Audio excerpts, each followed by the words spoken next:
சாபங்களின் ரகசியம் உங்களுக்கு தெரியுமா? மொத்தம் 13 வகை சாபங்கள் இருக்கின்றன. முதலில் நாம் பார்ப்பது பெண் சாபம். ஒரு பொன்னின் மனவேதனை, அநியாயம்,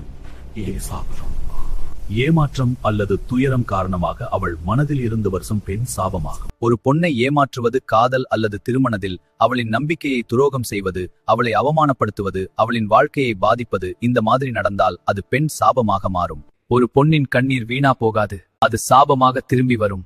இது உங்களுக்கு திருமண தடை, குடும்ப பிரச்சினைகள், மன அமைதி இல்லாமை, தொழில் மற்றும் வாழ்க்கை தடைகள், வாரிசு இல்லாமை இவற்றை குறி கொடுக்கும். இதனை மாந்திரீக வழியில் எடுக்க முடியுமா என்றால் முடியும்.